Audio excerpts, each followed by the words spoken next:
Jigar bhai, sorry for yesterday. Due to shortage of time, we could not hear you yesterday. कल हम आपको access नहीं दे पा रहे थे, पर आपका कुछ क्वेश्चन था तो आप लिख सकते हैं यहाँ पे। तो डेफिनेटली अभी हेमल भाई ऑनलाइन होंगे तो हम डेफिनेटली उनसे पूछ लेंगे। Sorry about yesterday once again.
Good evening friends. आवाज क्लियर आ रही है आपको?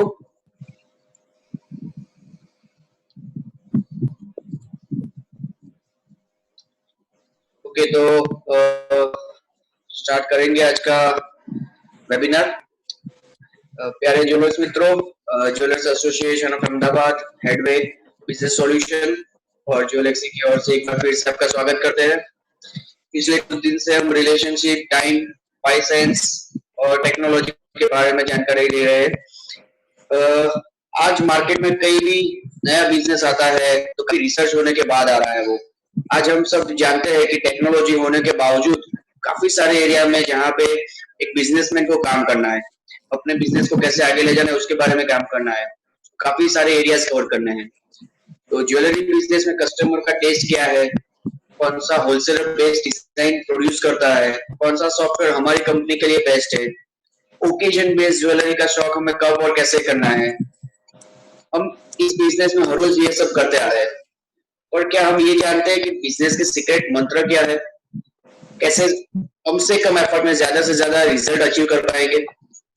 तो यही सब जानकारी आज के वेबिनार में आज पर हमें डिटेल में समझाएंगे, जो आपको आपके भविष्य के बिजनेस में नई ऊंचाइयों पर ले जाएगा। तो आइए जानते हैं सीक्रेट बिजनेस मंत्र।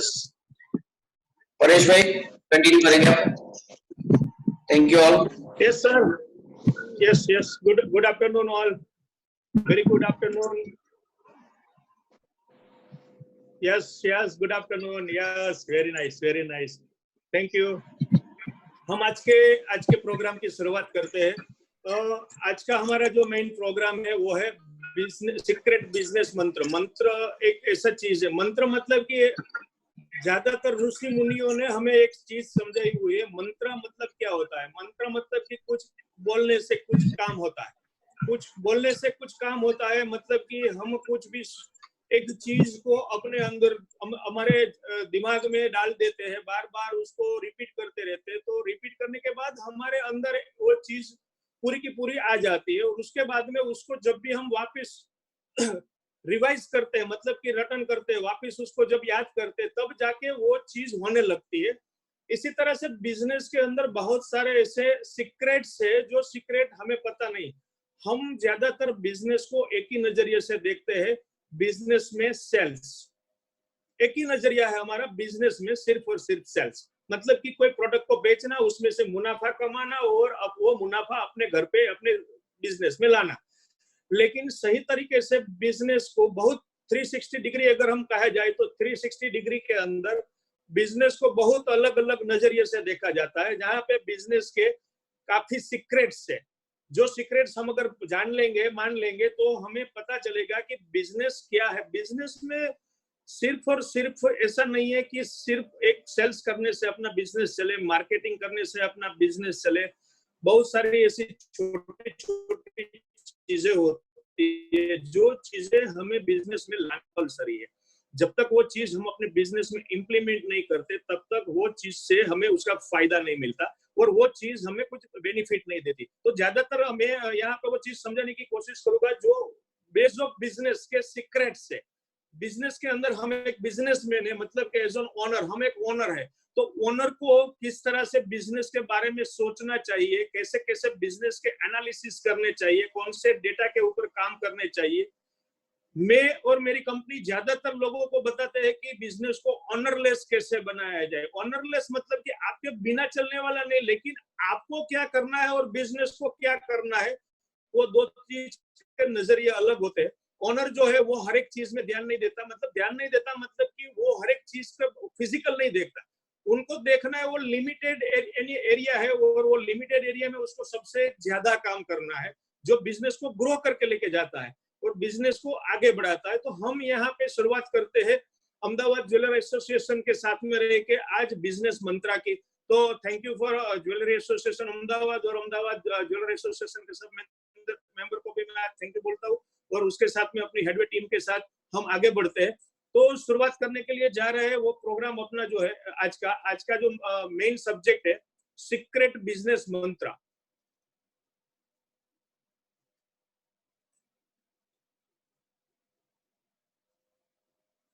हम पहले वो चीज जानने की कोशिश करेंगे कि सीक्रेट बिजनेस मंत्र आज का जो सब्जेक्ट है वो सब्जेक्ट असल में क्या है।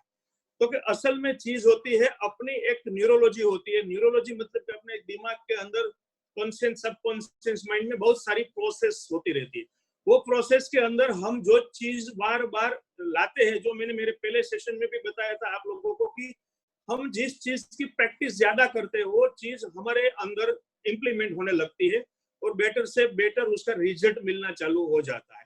तो आज का जो हमारा सीक्रेट बिजनेस मंत्र है वो एक ऐसी किताब के ऊपर लिखा गया है, किताब की ओर से लिया गया है, और उसके साथ में वो मंत्र को मैंने समझा, पढ़ा, फिर उसके ऊपर बहुत सारा काम किया। वो काम करने के बाद में मुझे भी ऐसा लगा कि उसमें थोड़े बहुत हमारी ओर से हमारे काम करने के तरीके में कुछ बदलाव लाने चाहिए। सिर्फ और सिर्फ 100% बुक से भी हम नहीं काम कर सकते। तो उसके बाद में मैंने कुछ उसमें बदलाव भी किए। वो बदलाव हम शुरुआत करेंगे, वो पहले वो बुक वाले नॉलेज जो है उसके ऊपर कुछ डिस्कशन और उसके ऊपर नॉलेज शेयर करेंगे। बाद में हम करेंगे असल में हमें अपने बिजनेस के अंदर किस तरह से बदलाव लाना है। तो हमारी पहली शुरुआत करते हैं, उससे पहले मैं आपको थोड़ा क्लियर कर दूं कि ये जो बुक है वो एक इटालियन इकोनॉमिस्ट ने लिखी हुई है। वो एक इटाली का एक इकोनॉमिस्ट है जिसने ये बुक लिखी हुई है। और वो बुक के अंदर एक पेरेटो साइंस जिसे बोला जाता है, वो पेरेटो साइंस मतलब कि 80-20 रूल्स, वो 80-20 रूल्स जो है वो रूल्स के ऊपर ये खुद किताब है। और वो जो किताब है उसके अंदर ऐसा लिखा गया है, ऐसे बोला गया है कि हम अपने मेहनत का 20% इनपुट, हम अपने कुछ भी काम करने के तरीके होते हैं, कुछ भी मतलब कि मैं यहाँ पे इतना आपको डेप्थ में ले जाऊंगा कि आपको आपको जान के बहुत हैरानी होगी कि इतना तो हमने कभी देखा भी नहीं था, समझा भी नहीं था कि इतना डीप में होता है। मतलब कि ये पूरा सब्जेक्ट इतना डेप्थ है कि अगर आप अच्छी तरह से उसको समझ गए ना तो आपकी लाइफ बदल जाएगी। 80-20 रूल्स के बारे में हमने बहुत बार सुना हुआ है, बहुत बार समझा हुआ है, बहुत लोगों ने हमें बताया हुआ है, जहाँ पे हमारी लाइफ के साथ में पूरे जो भी काम, टाइम, एफर्ट्स, मेहनत, स्टॉक, अपने साथ जुड़े हुए रिलेशनशिप, ऑब्जेक्ट, हर एक जगह पे ये रूल्स लागू होता है।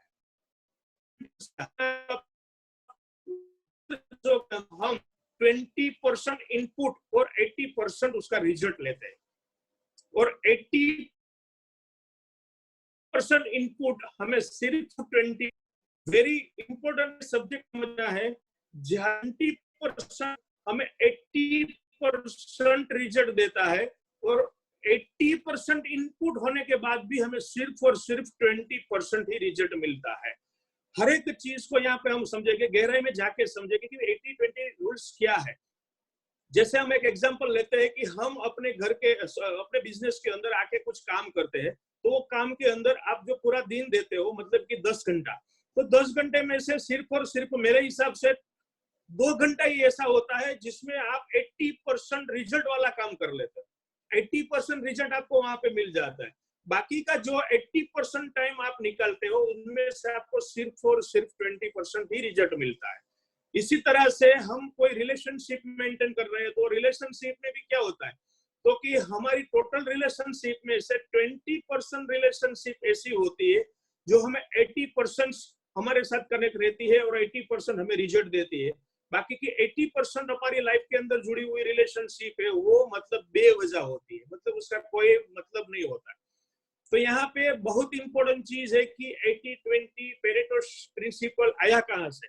तो ये पेरेटो प्रिंसिपल एक इटाली का एक इटालियन इकोनॉमिस्ट है जिसने ये पेरेटो प्रिंसिपल बनाया है। और वो जो है विल फेरिडो पेरेटो जिसकी सरनेम थी, जिन्होंने 1896 में मतलब कि 1896 में इनका एनालिसिस करके ये प्रिंसिपल को समझा था वो कि भाई ये प्रिंसिपल क्या है।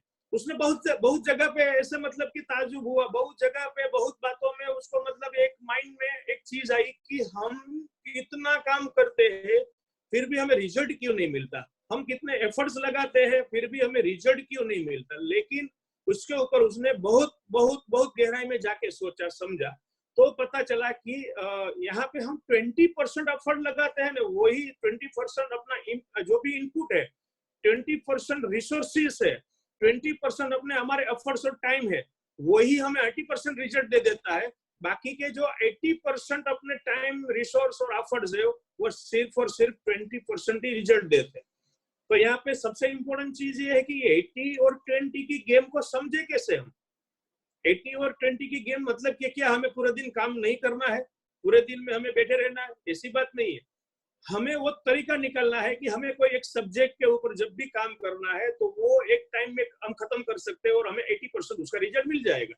तो बाकी के जो टाइम में हम अपने सब्जेक्ट को चेंज करते करते करते करते दूसरे सब्जेक्ट में जा सकते हैं, दूसरे काम में जा सकते हैं, जहां पे हमें हर एक जगह पे अपने काम में से 80% रिजल्ट मिलता रहेगा और हम आगे अपनी जो भी काम करने की क्षमता है उसको बढ़ा पाएंगे।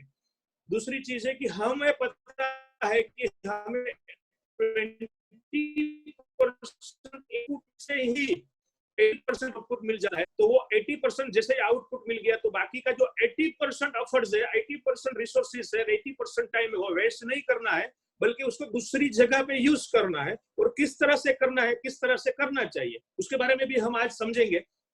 तो जैसे कि मैं आपको एक एग्जांपल देता हूं कि जैसे आपके पास स्टॉक है, आप अपने स्टॉक पे जाइए, बहुत गौर फरमाइए, वो गौर फरमा के उसके अंदर सोचिए कि आपका बिजनेस में जो भी स्टॉक है XYZ KGS, number of KGS, 1 kilo या तो 10 किलो, जितना भी है, या तो 100 केजीएस, उनमें से 20% स्टॉक ही मैक्सिमम टर्नओवर करता है, 80% स्टॉक है वो मिनिमम टर्नओवर करता है। मतलब कि हमारा 20% जो स्टॉक है वो सबसे ज्यादा बिजनेस करता है और 80% स्टॉक है वो कम बिजनेस करता है। रीजन मतलब कि कहीं ना कहीं हमने जो स्टॉक, ऐसा भी जरूरी है कि हमारी कुछ गलतियां हैं, गलतियां कभी नहीं होती है, ये एक पेरेटो साइंस का रूल्स है कि हमें इनपुट्स ज्यादा से ज्यादा रिजल्ट देता है 20% इनपुट्स में से 80% रिजल्ट। यहाँ पे हमें जो 80% रिजल्ट मिल रहा है वो रिजल्ट 20% में से मिल रहा है। हमारे पास बहुत सारा स्टॉक है, बहुत सारी ऐसी प्रोडक्ट है, बहुत सारी ऐसी कुछ चीजें, वो चीजों को हमें किस तरह से मेंटेन करनी है, मतलब कि हमें ध्यान देना है, हमारे डेटा के ऊपर हमें जाना है और डेटा में से चीजें निकालनी है कि हमारा कौन सा ऐसा 20% स्टॉक है जो हमें 80% रिजल्ट दे रहा है। अगर हमने वो चीज डेप्थ में जाके डेटा एनालिसिस करके समझने की कोशिश की तो हमें पता चलेगा कि ये स्टॉक है वो हमारा मैक्सिमम हमें रिजल्ट दे रहा है, उसमें से हमें मैक्सिमम बिजनेस मिल रहा है और मैक्सिमम उसके ऊपर हमारा काम हो रहा है।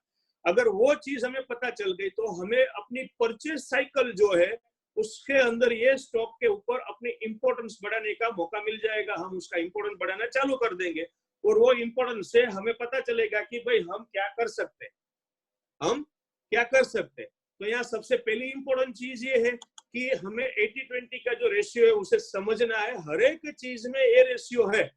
आप हर एक चीज के डेटा के ऊपर काम करोगे, वो डेटा आप जब भी चेक करोगे तो आपको वो डेटा के अंदर मिलेगा कि कौन सा प्रोडक्ट, कौन सी चीज, कौन सा रिलेशन, कौन सा टाइम, हम जो चीज के पीछे हमारी एफर्ट्स लगाते हैं उनमें से 20% एफर्ट में ही हमारा 80% काम हो जाता है। हम चीज अचीव कर लेते हैं only of 20% effort, 20% time, 20% resources. हर एक जगह पे ये चीज मैं बार बार इसलिए बोल रहा हूँ कि आपको वो ध्यान में आ जाए कि हमारा सिर्फ और सिर्फ 20% एफर्ट ही हमें 80% रिजल्ट देता है। तो पहली चीज है अपना स्टॉक। स्टॉक में बहुत सारी ऐसी चीज है जो चीजें को हमें देखना है कि भाई अपना 80% वाला कौन सा स्टॉक है, 20% वाला कौन सा स्टॉक है। इसी तरह से आपकी प्रोडक्ट है, मतलब मैं यहाँ पे क्लियर करूंगा, बहुत सारे लोगों के ऐसे क्वेश्चन भी रहेंगे कि स्टॉक और प्रोडक्ट में फर्क क्या है। बहुत अच्छी बात है, सबको ये चीज आपको समझनी जरूरी है। स्टॉक मतलब हमारे एनवायरमेंट के अंदर जो अपने बिजनेस के अंदर लगा हुआ पूरा का पूरा इन्वेस्टमेंट, पूरा का पूरा इन्वेस्टमेंट, 100% इन्वेस्टमेंट, नहीं कि गोल्ड, सिल्वर, डायमंड, जेमस्टोन में कोई भी एक प्रोडक्ट के ऊपर नहीं जा रहा हूँ। मतलब हमने एक अमाउंट जो इन्वेस्ट की हुई है वो पूरी की पूरी अमाउंट जो है वो अमाउंट के साथ में मैं बात कर रहा था स्टॉक की। यहाँ पे मैं इंडिविजुअल आपकी प्रोडक्ट के ऊपर जा रहा हूँ। प्रोडक्ट मतलब कि आपके पास गोल्ड है, सिल्वर है, डायमंड है, जेमस्टोन है, दूसरी कोई भी चीज है, गिफ्ट आर्टिकल्स है, उसमें भी छोटी छोटी बहुत सारी वेराइटीज है, जैसे कि रिंग है, पेंडेंट सेट है, बेंगल्स है, नेकलेसेस है, ब्रेसलेट्स है, लकीज है, तो उनमें आप चेक करो, मैक्सिमम बिजनेस आपको कोई 20% प्रोडक्ट ही देती है, बाकी की 80% जो प्रोडक्ट है वो आपको सिर्फ सपोर्ट में रहती है, वो आपके बिजनेस के सपोर्ट में रहती है। तो हम हर एक चीज में से वो 20% रिजल्ट वाली चीज को देखना शुरू करेंगे कि कौन सी चीज हमें 20% रिजल्ट में है, तो उससे हमें पता चलेगा कि भाई हमारी चीज बेस्ट ये है, हम वो चीज के ऊपर अपना फोकस डालना स्टार्ट करेंगे, उसी चीज को बेस्ट बनाना चालू करेंगे, उसकी क्वालिटी, उसकी वेराइटी, उसकी डिजाइनिंग, उसके वेट रेंज जो होती है उसमें हम मैक्सिमम जाएंगे, तो हमें पता चलेगा कि हमारी ये प्रोडक्ट सबसे ज्यादा बिकने लगी, ज्यादा बिजनेस देने लगी। हर एक चीज के अंदर, जैसे प्रोडक्ट के अंदर है, इसी तरह से अपने कस्टमर भी है। आप अपने कस्टमर डेटा में झांक के देखना, आपके 100% कस्टमर में से बिजनेस मैक्सिमम कस्टमर 20% कस्टमर आपको मैक्सिमम 80% बिजनेस देता है। आप अगर गहराई में जाके देखोगे कि आपका सालाना जो टर्नओवर होता है वो 80% टर्नओवर ओनली ऑफ 20% कस्टमर से आता है, ओनली ऑफ 20% कस्टमर से। बाकी के 80% कस्टमर में से जो टर्नओवर आता है वो 20% में ही जाता है। मतलब कि ज्यादा कस्टमर में से जो 20% कस्टमर है उसको आप देखना चालू करोगे, तो आपको समझ में आएगा कि वो 20% कस्टमर हमें किस तरह से रिजल्ट दे रहे हैं, उनको क्या चीज तरीका पसंद है, वो चीज और तरीके को हम अपने बिजनेस के अंदर लाएंगे तो हमें वो चीज से बेनिफिट मिलना चालू हो जाएगा। यहाँ पे अपने कस्टमर है, वो आपको अपने कस्टमर के ऊपर पूरे डेटा के ऊपर जब वर्कआउट करोगे, एनालिसिस करोगे, तो आपको पता चलेगा कि हमारे 20% कस्टमर हमें 80% बिजनेस दे रहे हैं, 20% प्रोडक्ट हमें 80% बिजनेस दे रही है, 20% स्टॉक हमें 80% बिजनेस दे रहा है। तो ये 80-20 है क्या?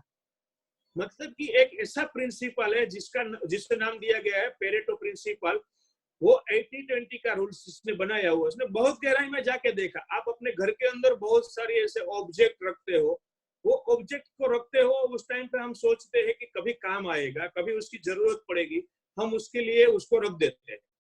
आप वो पूरे ऑब्जेक्ट को निकाल के एक बार देख लो, उनमें से सिर्फ और सिर्फ 20% ऑब्जेक्ट ही आपके काम आते हैं, बाकी के 80% तो पूरे साल ऐसे ही पड़े रहते हैं, उसकी कोई जरूरत ही नहीं है। आप अपने रिलेशंस को देखो, तो आप अपने रिलेशन में कनेक्ट हो, उनमें से 20% ही ऐसे रिलेशन है जो ज्यादातर आपके करीब है, बाकी 80% तो मतलब बहुत दूर है। तो इसी तरह से हर एक जगह पे अपनी लाइफ के अंदर आप पूरे दिन में जितने भी काम करते हो, जो भी टाइम यूज करते हो, उनमें से प्रोडक्टिव टाइम जिसे बोला जाता है, जहां से हमें कुछ रिजल्ट मिल रहा है, वैसा तो 20% टाइम ही यूज हो रहा है। तो जहां पे हम 20% में 80% काम कर सकते हैं, तो वो सारे हर एक चीज को एक स्लॉट में डिफाइन करके हर एक जगह से, हर एक सब्जेक्ट से हम 20% का बेनिफिट ले सकते हैं। अपने पर्सनल सब सब्जेक्ट को हम डिफाइन करना सीख जाएंगे। तो प्रोडक्ट के बाद में अपने एम्प्लॉय भी ऐसे होते हैं, आप चेक करना, आप अपने बिजनेस के अंदर जाके देखना कि बिजनेस के अंदर हमारे साथ जो जुड़े हुए एम्प्लॉयज है, उनमें से कितने एम्प्लॉय हमें कितना रिजल्ट दे रहा है। तो आपको पता चलेगा कि अपने टोटल एम्प्लॉय में से 20% एम्प्लॉय जो है वो बिजनेस का 80% रिजल्ट हमें दे रहे हैं, बाकी के 80% जो एम्प्लॉयज है वो हमें 20% रिजल्ट दे रहा है। तो हमें पता चलेगा कि वो 20% जो एम्प्लॉय हमें रिजल्ट दे रहा है, वो एम्प्लॉय में क्या खास चीज है, वो चीज हम दूसरे 80% एम्प्लॉय में कैसे ला सकते हैं, जैसे कि हमारा 100% प्रोडक्टिव हो जाए, 100% हमारा प्रोडक्टिव हो जाए। तो ये 80-20 रेशियो आप छोटे छोटे चीज को एनालिसिस करके सीख सकते हो और समझ सकते हो। 80-20 के बाद में हम माइक्रो एनालिसिस में जाएंगे, जहां पे मैं आपको एक एक चीज का माइक्रो एनालिसिस कैसे करना है वो मैं सिखाऊंगा, समझाऊंगा, बताऊंगा। लेकिन पहले हम समझ लेते हैं कि 80-20 कहाँ पे लागू होता है। हर एक चीज का अगर 80-20 रेशियो आप जानना चालू कर दोगे, पकड़ना चालू कर दोगे, तो हमें अपने आप पता चल जाएगा कि 80-20 का बेनिफिट हमें क्या मिल रहा है। ऐसे ही हमारा पेमेंट जो होता है, मतलब कि हम बिजनेस करते हैं तो कहीं से हमारे पास पेमेंट आता है, डेबिट में हम सेल करते हैं, तो डेबिट वाला जो पेमेंट आता है उसमें से 20% पेमेंट जो होता है वो परफेक्ट होता है, 80% के पीछे हमें परेशानी रहती है। तो 20% ऐसा कौन सा डेबिट बिजनेस है जहां पे हमें सही लग रहा है, 80% कौन सा जो है उसमें हमें बहुत मेहनत लग रही है। अगर वो भी हम अगर चेक करेंगे तो 20% के साथ हम रेगुलर बिजनेस कर सकते हैं, और 80% के साथ हमें वो बिजनेस को कैसे कम करना है तो उसके ऊपर भी हम जा सकते हैं। यहाँ पे ये जो पूरा 80-20 का एक प्रिंसिपल बना है, वो प्रिंसिपल जिसका नाम है पेरेटो प्रिंसिपल। तो मैंने यहाँ पे एक आपको बुक दी हुई है, आप ये बुक जरूर से पढ़ना, क्योंकि ये पूरी डिटेल हम यहाँ पे अगर करेंगे तो आप भी बोरिंग हो जाओगे, क्योंकि ये चीज ऐसी है कि हमें सिर्फ सेल्स समझने में मजा आता है, प्रॉफिट समझने में मजा आता है, स्टॉक मार्केटिंग समझने में मजा आता है, लेकिन ये सब सीक्रेट्स है जो हम अगर सीख गए तो ये सेल्स तो अपने आप बढ़ेगा, बिजनेस प्रॉफिट अपने आप बढ़ेगा, क्योंकि सही बेस यही है। बड़े बड़े बिजनेसमैन जो आज टाटा अंबानी जैसे बड़े बड़े बिजनेसमैन का जो हम एग्जांपल लेते हैं, तो वो पूरे के पूरे सब लोग यही प्रिंसिपल से ही अपने बिजनेस में मैक्सिमम बेनिफिट लेते हैं, मैक्सिमम बेनिफिट लेते हैं। 80-20 प्रिंसिपल अगर आपने एक बार समझ लिया, तो यहाँ पे मैंने आपको एक बिग बुक दी हुई है जो रिचर्ड कोच की है, हिंदी में है, आपको मतलब अच्छी तरह से समझ में आएगी। आप ये बुक कहीं से भी परचेस कर सकते हो, ऑनलाइन भी आपको मिलेगी। वो ये बुक को आप आराम से पढ़ो तो आपको बहुत डिटेल में यहाँ पे समझाया हुआ है कि the secret to achieving more with less, मतलब कि ये एक ऐसा प्रिंसिपल जो हमारी लाइफ में जुड़ा हुआ है, हर एक चीज में जुड़ा हुआ है। और आप देख लेना, आप आज से चेक करना चालू करो कि हर एक चीज में वो 20% चीज फाइंड करना चालू करो, आपको पता चलेगा कि और 20% क्या है।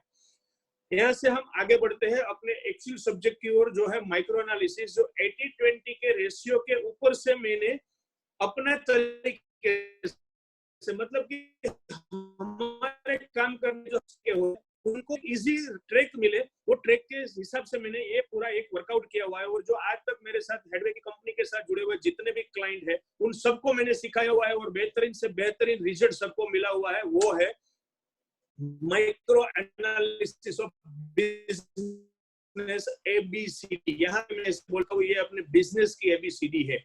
बिजनेस की ABCD मतलब कि बिजनेस की जो ABCD सीख लेता है, उसको समझ लेता है, उसकी गहराई तक पहुंचता है, तो वो अपने बिजनेस को 4 पार्ट में एनालिसिस कर सकता है, 4 पार्ट में डिस्ट्रीब्यूट कर सकता है। 4 पार्ट में मतलब कि हमने कैटेगरीज तैयार की हुई है, 4 कैटेगरी है, ABCD। 4 कैटेगरी क्या है वो हम डिटेल में सुनते हैं, समझते हैं कि भाई 4 कैटेगरी क्या है। वो कैटेगरी की पूरी फंडा मैंने यहाँ पे आपको क्लियरली बताई है, मैं आगे आगे आगे बता रहा हूँ। वो कैटेगरी के हिसाब से हमें समझना है, सॉर्ट करना है और उसके ऊपर से रिजल्ट लेना है। हम ऐसा मानते हैं यहाँ पे ये चीज काबिल नहीं है, ये परफेक्ट नहीं है, ऐसा नहीं है। हर एक चीज 360 डिग्री में जहां पे भी पड़ी हुई है परफेक्ट ही है। साहब मैं ऐसे बोलूंगा साहब जी की परफेक्ट ही है, लेकिन वो कहाँ पे पड़ी हुई है उसका माइक्रो एनालिसिस हमें करना जरूरी है। जब तक हम अपने business idea, strategies, process, products, अपनी कंपनी, अपने मार्केटिंग, एडवर्टाइजमेंट, स्टॉक, सारी चीज के ऊपर माइक्रो एनालिसिस नहीं करेंगे, तब तक उसका रिजल्ट हम नहीं निकाल पाएंगे। माइक्रो एनालिसिस मतलब क्या है? माइक्रो एनालिसिस मतलब उसको आपको कैटेगराइज करना, कौन सी कैटेगरी में कौन सी चीज है।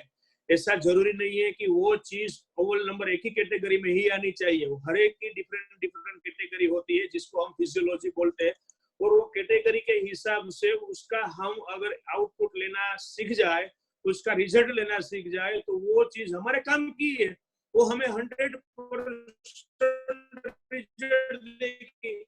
लेकिन हमें चेक करना है कि वहां कहाँ पे यूजफुल है, उसके एक्चुअल टूल्स क्या है। तो यहाँ पे पहली चीज है, हमें वो समझना है कि वो ABCD है क्या। जो ABCD मैं आपको बता रहा हूँ, जो ABCD के बारे में मैं आपको बोल रहा हूँ, वो ABCD मतलब कि मैंने यहाँ पे उसको 4 डिफरेंट कैटेगरीज दी हुई है, और चारों डिफरेंट कैटेगरी को एक एक नाम दिया हुआ है। जहाँ पहली कैटेगरी है ए मतलब कि एक्टिव, आपके साथ जुड़ी हुई हर एक चीज में से कुछ भी ना कुछ भी आपको एनालिसिस करना है, उसमें से देखना है एक्टिव क्या है। एक्टिव मतलब कि वो चल ही रही है, आगे ही बढ़ रही है, अपना काम ही कर रही है, उसके पीछे कोई प्रॉब्लम नहीं है, उसके ऊपर ज्यादा मेहनत करने की जरूरत नहीं है, उसके ऊपर अपने एफर्ट्स लगाने की जरूरत नहीं है, उसे मतलब कि एक बेहतरीन ट्रैक पे चल रहा है और एक्टिव है, जो हमारा बेस्ट है। उसके बाद में दूसरा है बी मतलब कि मैंने यहाँ पे बताया हुआ है ब्लेम। नहीं मतलब कि कुछ जैसी गुंजाइश रहती है उसके बारे में, तो ये वो नहीं हो रहा, ऐसा है, उसकी वजह से हुआ है, ऐसे हुआ है, क्यों नहीं हुआ है, मतलब कि बार बार हमें वो ब्लेमिंग में आता है। मतलब ऐसी एक चीज है जो हम उसको ब्लेम बोलते हैं, ऐसे वन ब्लेमिंग। तो मतलब जहाँ पे ब्लेमिंग हो रहा है, ब्लेमिंग मतलब कि आमने सामने तकरार, उसके वजह से ये हुआ, ये कारण से ये हुआ, ये रीजन हुआ, ये बात हुई, ये टाइम था, ये रिसेशन था, ये कोरोना का लॉकडाउन था, वो था, ये था। मतलब हम कोई भी चीज को कहीं पे कनेक्ट करके उसका एक्सप्लेनेशन करते हैं और उसको मतलब सही बताने की कोशिश करते हैं। उसके बाद में आता है कैजुअल। मतलब जो चल रहा है मस्त चलने दो बाबू, मुझे कोई फर्क नहीं पड़ रहा है, मस्त चलने दो, अग्री, ठीक है चलने दो। इससे भी आपने बिजनेस में भी बहुत सी चीजें होती है जो चल रही है, नहीं तो ऊपर जा रही है, नहीं तो नीचे जा रही है, कुछ फर्क नहीं पड़ रहा है, एक ही गति में, एक ही दिशा में, एक ही सिस्टम में चल रही है, जहाँ पे उसे हम कैजुअल बोलते हैं। मतलब उसके लिए मतलब यहाँ पे उसको उच्च नीच नहीं होती, उसको मतलब कुछ पावर नहीं, डिम पावर भी नहीं, अप पावर भी नहीं, कुछ भी नहीं। मतलब जो सिचुएशन में जा रहा है वही सिचुएशन में एक पानी की बहाव की तरह चल रहा है, उसके ऊपर नहीं उभार आता है, नहीं उसमें कम होता है, कुछ भी नहीं होता है। उसके बाद में अपनी कैटेगरी आती है, वो है डी मतलब डाउट्स। डी मतलब डाउट्स। डाउट्स मतलब क्या है, तो कि हमें कहीं ना कहीं दिस दैट व्हाट इज, कहीं ना कहीं कुछ क्वेश्चंस रहते हैं, चलेगा नहीं चलेगा, करेगा नहीं करेगा, होगा नहीं होगा, क्यों क्यों क्यों क्यों, बार बार अपने क्वेश्चन मार्क लगे रहते हैं और वो क्वेश्चन मार्क के हिसाब से हम चलते रहते हैं, क्वेश्चन मार्क के हिसाब से हम चलते रहते हैं। तो मतलब यहाँ पे हमें अपने क्वेश्चन मार्क को कम कैसे करना है, वो चीज डिफाइन कैसे करनी है, ऐसी ऐसी चीजों को हमारे बिजनेस में से अलग कैसे करना है और वो हमें हमारे सामने किस तरह से लानी है, तो वो बहुत इंपॉर्टेंट है। अब हम एक एक चीज की गहराई में जाते हैं और वो चीज को हम समझते हैं, उसको कैसे फाइंड करना है, कैसे डिफाइन करना है, कैसे फिल्टर करना है। तो पहली चीज आती है आपका स्टॉक। यहाँ पे आपके स्टॉक के बारे में मैं आपको बता रहा हूँ। जो स्टॉक है, वो स्टॉक जो आपका स्टॉक है, उनमें से 4 कैटेगरी में आपको स्टॉक को डिस्ट्रीब्यूट करना है। पहले तो आपको आपके स्टॉक को पूरा देखना है, उनमें से आपको उसकी 4 कैटेगरी क्रिएट करनी है कि उसमें से एक्टिव स्टॉक कितना है। एक्टिव मतलब कि वो स्पेशली चलता ही रहता है, उसके बार बार आपको बाइंग परचेसिंग करनी पड़ती है, बार बार बाइंग परचेसिंग करनी पड़ती है। ब्लेमिंग, कुछ ना कुछ उसके ऊपर कुछ ना कुछ ब्लेमिंग रखते रहते हैं, इसमें ऐसा होता तो अच्छा लगता, इसमें ये प्रॉब्लम है, ऐसा छोटा है, बड़ा है, लंबा है, चौड़ा है, कुछ ना कुछ उसके ऊपर बहाने आते रहते हैं कस्टमर के। तो ऐसा स्टॉक आपके पास कितना है। कैजुअल मतलब कि चलता है नहीं चलता है नहीं चलता है, उसके ऊपर कोई फर्क नहीं पड़ता है, जैसे पड़ा है। ऐसा कैजुअल स्टॉक कितना है।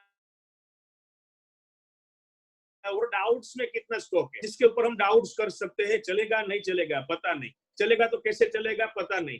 वो एक डाउट्स वाला अपना अपने बिजनेस के अंदर से हमें ये 4 कैटेगरी में वो स्टॉक को पहले शॉर्टलिस्ट करना है कि एक्टिव स्टॉक कितना है।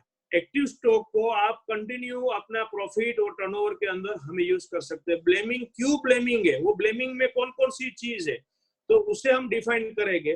कैजुअल मतलब कि वो कैजुअल क्यों है, तो कैजुअल के बारे में हमें उसके ऊपर वर्क करना है।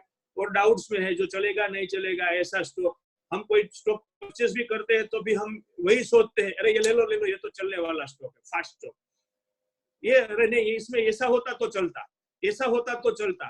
कैजुअल मतलब चलेगा नहीं चलेगा ठीक है ले लो, अपने पास रहेगा कोई प्रॉब्लम नहीं। डाउट चलेगा ही नहीं, अपने कस्टमर की डिमांड नहीं है। तो ये चीज हमें हर एक जगह पे देखनी है, क्योंकि हम जो बिजनेस में इन्वेस्ट करते हैं वो इन्वेस्टमेंट के अंदर बहुत सारी अपनी फिनेंस लगी हुई है, बहुत सारी फिनेंस के ऊपर हमारा इंटरेस्ट या तो कुछ ना कुछ एक्सपेंस सब लग रहा है। तो ये चीज को हमें माइक्रो एनालिसिस करके समझना है। हम 2 कैटेगरी में एनालिसिस कर सकते हैं, एक है हमारे डेटा, एक है हमारे डेटा, दूसरी चीज है ये मैंने जो आपको यहाँ पे बिजनेस मंत्रा में एबीसीडी दी हुई है उस हिसाब से, वो कैटेगरी के हिसाब से आपको डिफरेंट कैटेगरी की आपने डिफरेंट कैटेगरी आपको राइट साइड में दिखाई हुई है। वो राइट साइड में जो कैटेगरी दिखाई हुई है वो है प्रॉफिट के स्टॉक को देखना, उसकी एबीसीडी बनानी है। जो एक्टिव मतलब हमें ज्यादा प्रॉफिट देने वाला स्टॉक, नॉन सेल मतलब कि नहीं चलने वाला स्टॉक, उसमें से भी देखना है। वेराइटीज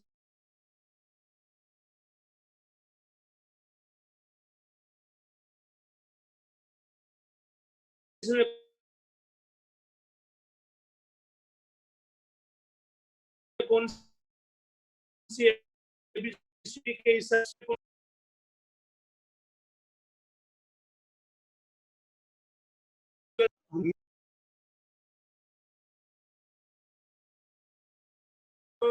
हुआ है।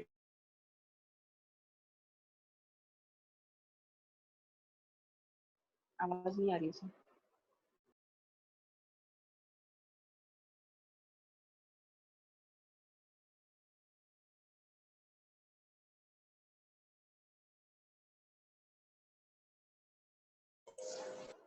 शायद मुझे ऐसा लगा कुछ नेटवर्क इश्यू के हिसाब से कुछ डिस्कनेक्ट ऐसा हुआ था, तो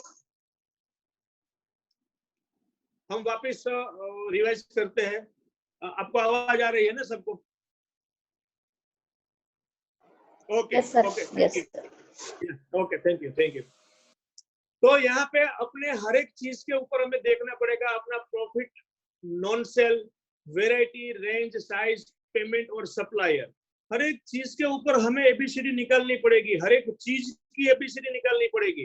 दूसरी चीजें मैं जो बात कर रहा था, बीच में कट हुआ, सॉरी, तो वो बात कर रहा था कि हमारे ज्वेलर के अंदर सबसे बड़ी दिक्कत आती है बिजनेस में, स्टॉक में, वो है वेराइटी, रेंज और साइज। एक ही चीज के अंदर बहुत सारी वेराइटीज रहती है, वो वेराइटीज को हमें मेंटेन रखना पड़ता है।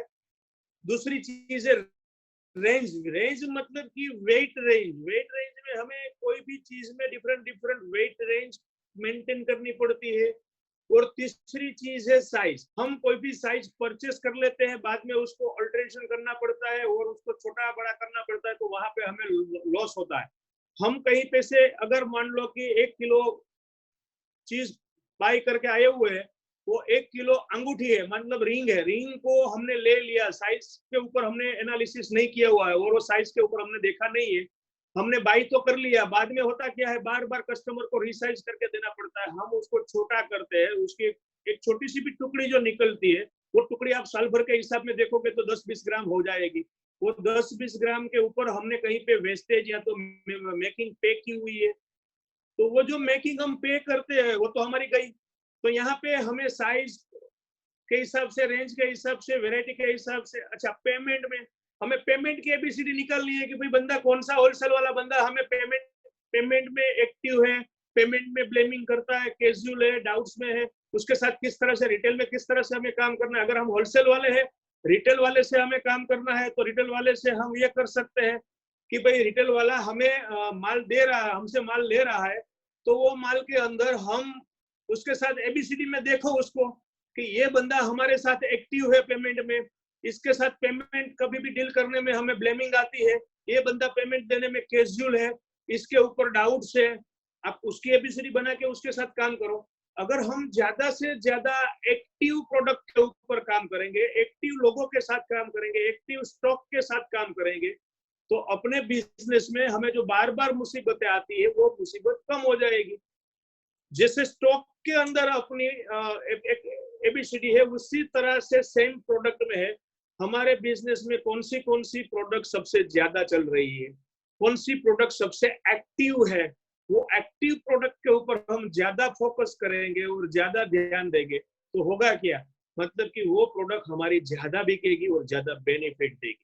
दूसरी चीज है कौन सी प्रोडक्ट के अंदर ब्लेम होते रहते हैं, मतलब कि साइज छोटी है, कलर बराबर नहीं है, स्टोन कलर बदला चेंज करना पड़ेगा, लेंथ ये वो, ये बहुत सारे ऐसे ऐसे नौटंकी आती रहती है रिटेल में। तब के ऊपर हम यहाँ पे एबीसीडी में हम अपनी हर एक प्रोडक्ट को देखना चालू करेंगे, तो वहां पे हमें पता चलेगा कि कौन सी प्रोडक्ट ऐसी कैजुअल है, बिकेगी तो बिकेगी, नहीं बिकेगी तो नहीं बिकेगी, चल रही है, पड़ी हुई है। डाउट्स वाली प्रोडक्ट कितनी है आपके पास, जो प्रोडक्ट आपकी बिकेगी ही नहीं, या तो बिकेगी तो कब बिकेगी पता नहीं है।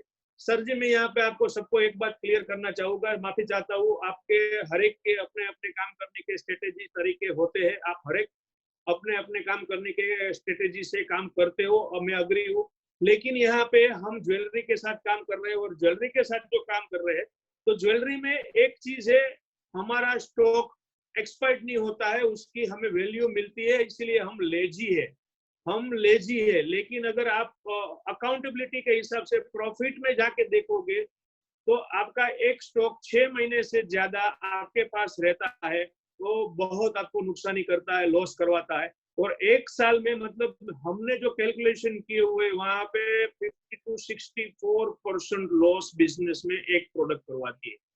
जो स्टॉक बिकता नहीं है और वहां पे पड़ा रहता है, वो स्टॉक मतलब कि 50 to 65% पर ईयर हमें लॉस करके देता है। तो यहाँ पे वो लॉस से बचने के लिए अगर आप वो कैटेगरी में बार बार देखते रहोगे कि कौन सी प्रोडक्ट हमारी फास्ट मूविंग है, एक्टिव है, वो प्रोडक्ट क्यों एक्टिव है, तो उसके पीछे का रीजन क्या है, उसकी डिजाइनिंग, उसकी वेराइटी, उसकी वेट रेंज, उसकी साइजिंग, उसका सप्लायर, कुछ भी चीजें आप देखते रहोगे तो आपका स्टॉक है वो एक्टिव स्टॉक बन जाएगा। मतलब कि आपके पास हर एक चीज चलने लायक बन जाएगी, हर एक चीज जोड़ने लायक बन जाएगी। तो आपका मतलब अपना टर्नओवर बढ़ जाएगा। वो टर्नओवर बढ़ाने के लिए आपको कुछ और भी नहीं करना पड़ेगा। शायद हो सकता है कि आपको उसका बेहतरीन से बेहतरीन बेनिफिट मिले। दूसरी चीज है, हम जब स्टॉक परचेस करते हैं तो परचेस में दो चीज को आपको ध्यान से निकालनी है।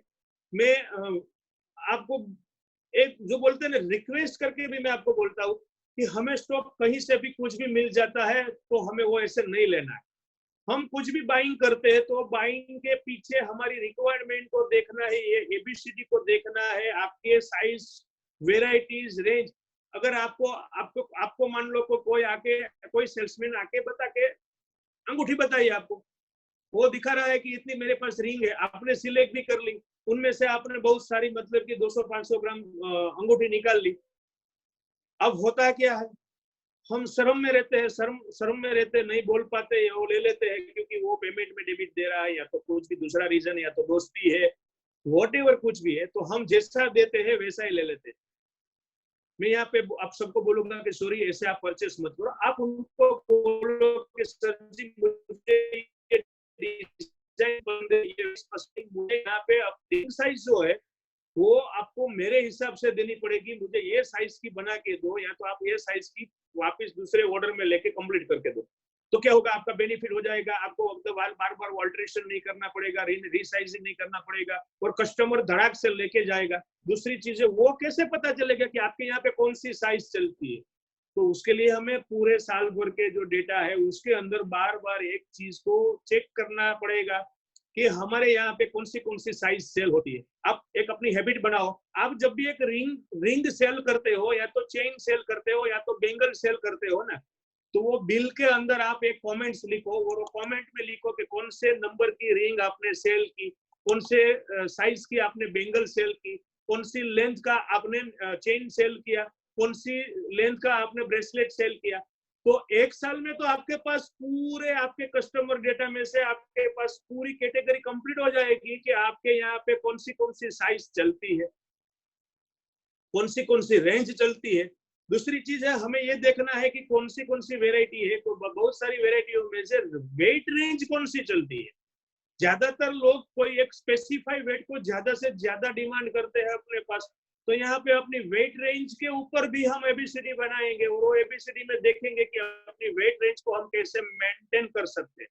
जैसे हम अपने वेट रेंज को मेंटेन करना सीख लिया, तो मतलब कि हमारा माल जो है, हमारा जो स्टॉक है, वो मतलब कि एकदम स्मूथली चलेगा, एकदम इजीली चलेगा। क्योंकि रीजन दोस्तों, यहाँ पे मैं एक चीज आपको पूछ रहा हूँ कि आपके यहाँ से कस्टमर नॉन कन्वर्ट होके बाहर क्यों निकलते हैं, तो उसके 3 ही कारण है। या तो उसका बजट के हिसाब से यह सही नहीं है, या तो वेराइटी के हिसाब से उसका सिलेक्शन सही नहीं है, मतलब कि, और या तो उसकी रेंज में नहीं आ रहा है, या तो उसकी साइज में नहीं आ रहा है, बस बाकी कुछ है ही नहीं।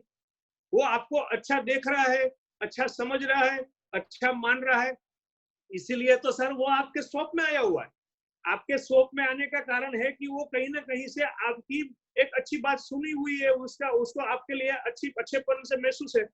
वो अच्छापन जो महसूस है, इसलिए तो आपके स्टोर में वो आया है, विजिट करने के लिए, देखने के लिए, समझने के लिए। लेकिन वो समझ के साथ में हमारी कनेक्टिविटी जो जुड़ती है, वो ये चीजों से जुड़ती हुई है, और वो चीज अगर हम मेंटेन नहीं कर पा रहे हैं तो 100% हमें दिक्कत होगी 100% होगी।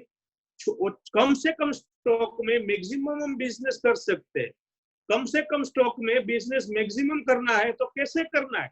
आप मेरे व्हाट्सएप नंबर पे, मेरा व्हाट्सएप नंबर, मेरी टीम में से आपको बिजनेस व्हाट्सएप नंबर मिलेगा। जिससे किसी को भी रिक्वायरमेंट है, किसी को भी रिक्वायरमेंट है कि आपको अपने स्टोर का स्टॉक कैसे मेंटेन करना है, मैंने उसकी एक फॉर्मूला बनाई हुई है, मैं आपको इजीली भेज दूंगा। मुझे कोई प्रॉब्लम नहीं है आपको वो चीज देने में, लेकिन आप वो चीज को समझो कि कहाँ पे वेराइटीज को, कैटेगरीज को, साइज को किस तरह से मेंटेन करना है। आप मेरे बिजनेस व्हाट्सएप नंबर पे आप अपना रिक्वेस्ट डाल दो कि हमें चाहिए, मैं आपको वो नंबर पे वो एक्सेल फाइल भेजूंगा। जो एक्सेल फाइल को आप समझोगे ना, सही में आपका कम से कम स्टॉक में मैक्सिमम बिजनेस मिलना चालू हो जाएगा, मैक्सिमम बिजनेस चालू हो जाएगा। क्योंकि ज्यादा से ज्यादा कस्टमर नॉन कन्वर्ट होने के रीजन क्या होता है? वेट रेंज अवेलेबल नहीं है बापू, साइज अवेलेबल नहीं है बापू, अपने पास वेराइटीज में चीज अवेलेबल नहीं है, यही चीज होती है। ये तीन चीज को अगर हमने निकाल दिया अपने बिजनेस में से, उसको सही तरह से मेंटेन करना चालू किया, तो स्टॉक कम भी रहेगा तो भी मैक्सिमम ही बिजनेस मिलेगा, तो भी मैक्सिमम बिजनेस मिलेगा। तो ये जो मैक्सिमम बिजनेस कहाँ से आता है, मतलब कि ये एबीसीडी से आता है सर, ये माइक्रो एनालिसिस से आता है। उसके ऊपर ऑनर को काम करना पड़ता है। मैं बार बार क्यों कहता हूं कि आपको ऑनरलेस बनना है? ऑनरलेस मतलब कि आपके बिना तो कभी बिजनेस चलने वाला नहीं है, लेकिन आपको वो बिजनेस के ऊपर देखना क्या है, ये देखना है कि हमारे बिजनेस में कौन सी प्रोडक्ट कहाँ पे पड़ी हुई है, कौन से लेवल पे पड़ी हुई है, उसकी कैटेगरीज क्या है, उसके कैसे मेंटेन कर सकते हैं। वो चीज अगर आप देखना चालू करोगे तो आपको पता चल जाएगा कि कहीं ना कहीं हमारी क्या क्या गलतियां हो रही है। किसी का ऑडियो ऑन हो गया है, जरा म्यूट कर दिया प्लीज, ऑडियो म्यूट कर दो प्लीज।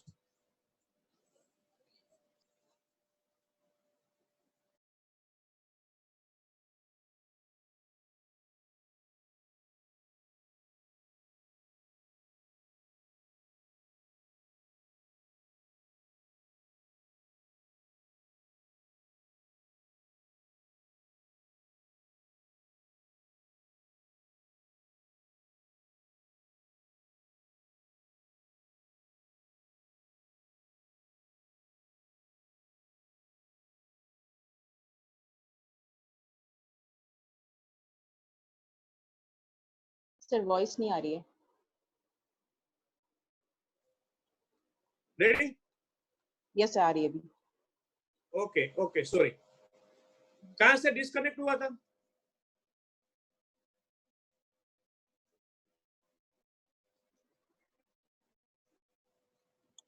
आगे की ओर पहले बढ़ते हैं। जो बाकी कुछ वॉइस प्रॉब्लम के हिसाब से कुछ रह गया है तो मैं यहाँ पे बताना चाहूंगा कि हमारी सबसे बड़ी मैक्सिमम टू मैक्सिमम बार बार जो कोई प्रॉब्लम है तो यही प्रॉब्लम है कि ओनर को क्या काम करना है वही समझना है। ओनर को छोटी छोटी बहुत सारी ऐसी चीजें होती है जो हमारे एम्प्लॉय, हमारे साथ जुड़ी हुई टीम या तो हमारे साथ जुड़े हुए लोग काम कर सकते हैं, लेकिन यहाँ पे इम्पोर्टेंट जो काम है वो ओनर को करना है। वो काम है ये सब माइक्रो एनालिसिस। हमारी कौन सी प्रोडक्ट कहाँ पे पड़ी हुई है, अपने कौन से कस्टमर के बारे में हमें देखना है। अब हम आते हैं अपने कस्टमर की ओर। यहाँ पे बहुत सारे ऐसे मैसेजेस डायरेक्ट आ रहे हैं, डायरेक्ट जो आप चैट में दे रहे हो उसके बदले मेरे व्हाट्सएप नंबर पे प्लीज आप अपना सिर्फ एक थंब दे दो, मैं आप सबको कॉन्टेक्ट करके दे दूंगा। तो यहाँ हम आते हैं ही एनालिसिस में अपने कस्टमर के लिए। हम अपने कस्टमर को कभी बारीकी से देखते ही नहीं, समझते ही नहीं। आता है अपनी डिमांड के हिसाब से कुछ ना कुछ चीज बाय करता है और चला जाता है, मजा आ गया, चलो अपने खाने में अपने काउंटर के अंदर पैसा मिल गया। ऐसा नहीं है भाई। आप वो एक फीडबैक बनाओ जो फीडबैक के अंदर ये कस्टमर के बारे में ये 4 चीज आपको जानने के लिए मिले। एबीसीडी, कस्टमर कौन सी कैटेगरी में आता है, एक कस्टमर की कैटेगरी आपको डिफाइन करनी है। वो कैटेगरी अगर आपको मिल गई तो वो कैटेगरी के हिसाब से आप उसके साथ के व्यवहार को चेंज कर सकते हो, उसके साथ उस तरीके का व्यवहार कर सकते हो। अच्छा, वो कस्टमर के साथ में इंट्रा सर्कल दूसरी क्रॉस फ्रीक्वेंट वेराइटी दूसरी माइक्रो एनालिसिस सब्जेक्ट है। आपका कस्टमर प्रोफाइल नेगोशिएबल कितना है, ज्यादा प्रॉफिट देके कौन जाता है, प्रॉफिट देने में कम प्रॉफिट देने वाला कस्टमर कौन है, नॉन सेल आके बातें करता है, बहुत सारी चीजें, बहुत टाइम अपना खराब करता है, हमारे साथ बातें बड़ी बड़ी करके जाता है, फिर भी आपको मतलब कि अपना सेल परफेक्ट नहीं होता है। वेराइटीज के लिए आता है कस्टमर, आपके यहाँ पे डिफरेंट डिफरेंट वेराइटीज फाइंड करता है, वेराइटीज के लिए बार बार आपके यहाँ पे आता है, या तो उसको बार बार वेराइटी ही रिक्वायर्ड रहती है। तो ऐसे कस्टमर कौन कौन है? फ्रिक्वेंटली आने वाला, बार बार आपके यहाँ पे परचेस करने के लिए रेगुलरली ही आता है, मतलब कि आपका रेगुलर कस्टमर है, रूटीन कस्टमर है। अगर 4-8-10 दिन में आपका अगर उसने मुंह नहीं देखा या तो आपके शॉप में आके उसने बात नहीं की, तो उसको मजा ही नहीं आएगा। ऐसे कस्टमर कितने हैं? स्ट्रेंजर, जो मतलब कि उसको हमें लाना है, नहीं आ रहे हैं। पेमेंट, बहुत सारे कस्टमर की अलग अलग पेमेंट की स्टाइल रहती है। कोई एडवांस पेमेंट में काम करता है, कोई लंबा खींचता है, कोई डेबिट में काम करता है, कोई टुकड़ों में बांटता है। तो उनमें से भी आपको आपके कस्टमर को माइक्रो एनालिसिस करना है कि अपने कस्टमर कौन सी कैटेगरीज में है। पब्लिसिटी वेरी इंपॉर्टेंट पार्ट के आपका कस्टमर आपके बारे में कैसी पब्लिसिटी करता है, आपके यहाँ पे दूसरे रेफरेंस कस्टमर को किस तरह से लेके आता है, ये सब चीज को माइक्रो एनालिसिस करना है अपने कस्टमर डेटा में। और वो माइक्रो एनालिसिस हम कैसे कर सकेंगे? तो कि हम उसके लिए एक फीडबैक क्रिएट करेंगे। वो फीडबैक को हमें बार बार देखना है, उसके ऊपर हमें वर्क करना है। वो हर एक कस्टमर की कैटेगरी को यहाँ से यहाँ पे हमें कैटेगराइज करना है। वो कैटेगरी के ऊपर हमें एक सिस्टम बनानी है, एक प्रोसेस बनानी है। वो प्रोसेस बना के उसके साथ एक व्यवहार बनाना है। हमें किसी को छोड़ना नहीं है। कस्टमर है मतलब कि भगवान होता है, हम ग्राहक को भगवान मानते, तो किसी को छोड़ना नहीं है, सिर्फ उसके साथ करने वाली सर्विस और ट्रीटमेंट को बदलना है।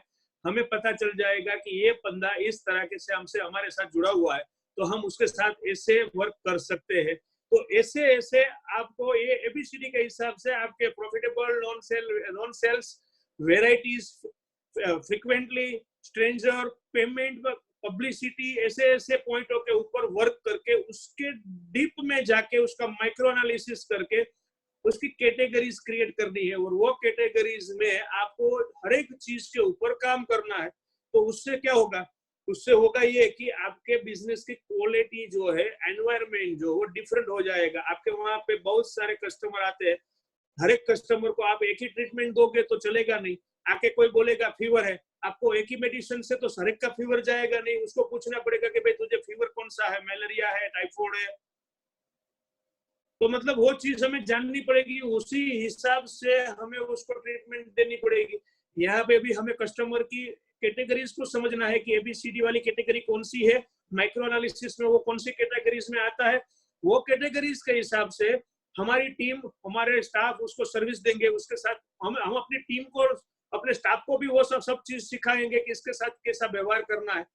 तो वो कस्टमर हमें कभी छोड़ के नहीं जाएगा और 100% कन्वर्जन ही होगा, 100% कन्वर्जन ही होगा।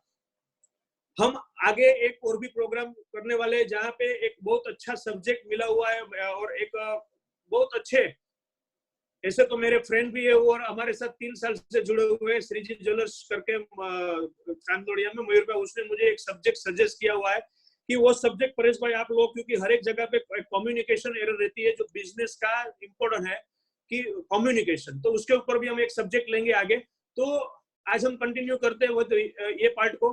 तो यहाँ पे हमारे कस्टमर की कैटेगरीज हम बनाना सीख गए, तो वो कस्टमर में से हम ज्यादा से ज्यादा बिजनेस ले पाएंगे। अब उसके बाद में आता है, हमारे कस्टमर के बाद में जो आएगा वो क्या आएगा? तो कस्टमर के साथ में रहने वाला अपना एम्प्लॉय, जो हमारे बिजनेस को ड्राइव कर रहा है, बिजनेस को चला रहा है, बिजनेस के साथ जुड़ा हुआ है।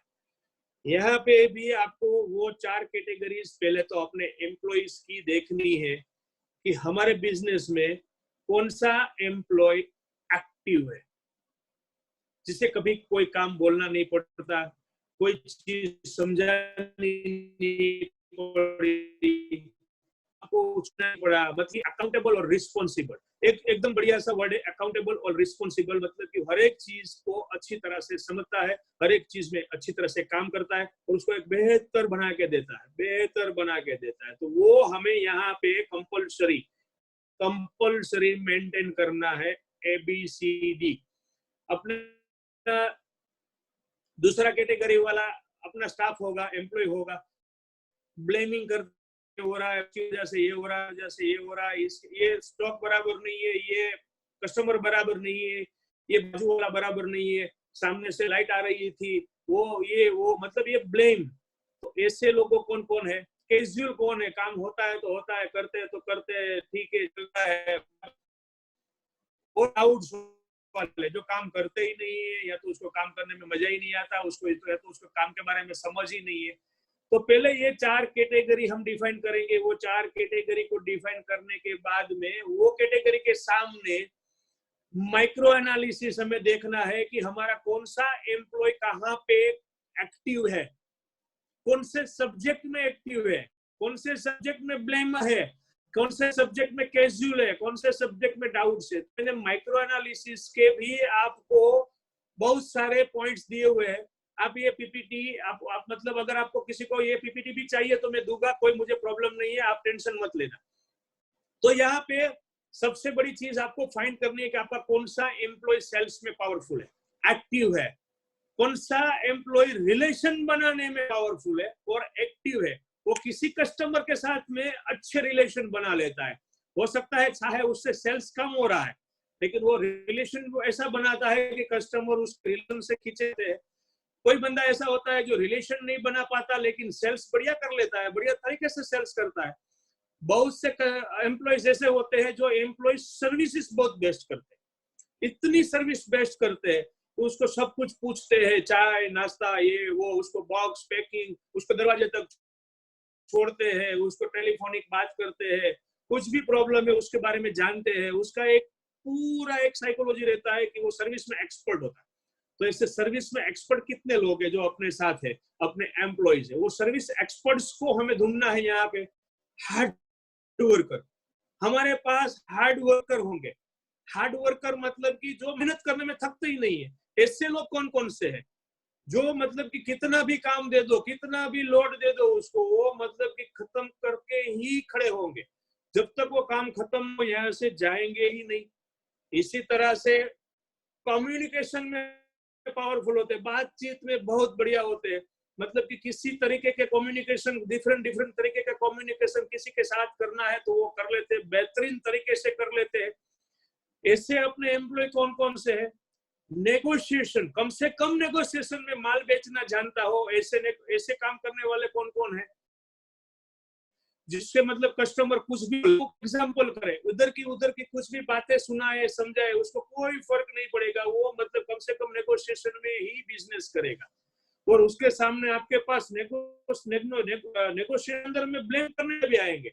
कस्टमर ने बोला है सेठ ये कर दो, ये तो बाजू वाला इसने इतने में बेच रहा है सेठ, वो मतलब वो दूसरे की बात तो सुन के ब्लेमिंग करता रहता है। तो वो चीज के बारे में आप माइक्रो एनालिसिस कर सकते हो। इससे चीज बढ़िया है मार्केटिंग।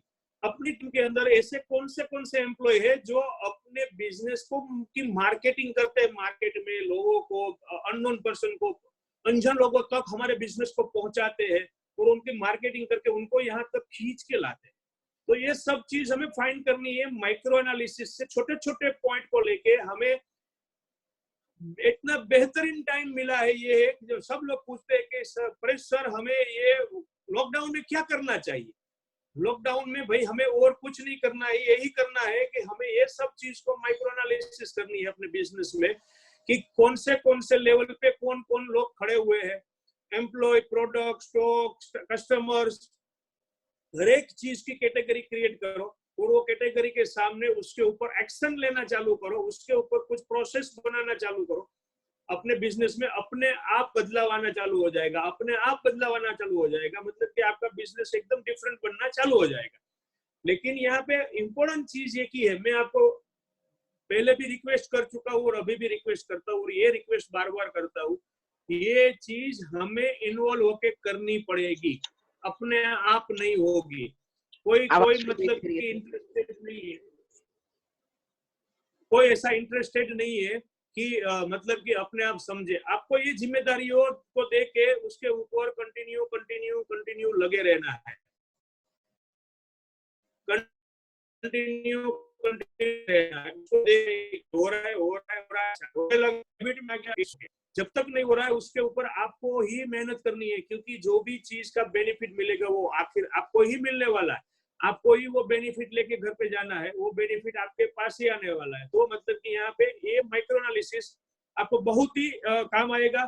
उसके बाद में है पेमेंट रिकवरी। नेक्स्ट सब्जेक्ट है हमारा पेमेंट रिकवरी। हमें डेबिट में मैक्सिमम में तो यही बोलता हूँ कि डेबिट में हमें सेल करना ही नहीं है। डेबिट मतलब कि हमारा बिजनेस हम खराब कर रहे हैं, लेकिन कहीं ना कहीं कुछ ऐसी मजबूरियां रहती है, कंपलसरी रहते हैं, रिलेशंस रहते हैं, कुछ ना कुछ ऐसी बातें रहती है, कुछ ना कुछ ऐसे रेफरेंसेस रहते हैं, और हमें अपने सारे चीजों को देखते हुए भी, समझते हुए भी डेबिट में बिजनेस करना पड़ रहा है। तो उसकी भी ABCD आप क्रिएट करो। आप उसके साथ बिजनेस ज्यादा करो जो लोग पेमेंट में एक्टिव है। दूसरी कैटेगरी है ब्लेमिंग। आप जब भी पेमेंट के लिए बात करोगे वो आपको सामने एक अच्छी सी स्टोरी सुनाएगा। अरे आपके वहां से मैं तो ये चीज ले गया, 2 दिन में ये हो गया, अरे आपका तो प्रोडक्ट में ये दम नहीं है, वो कम है, ये कम है, इसका ये है, दूसरा का ये है।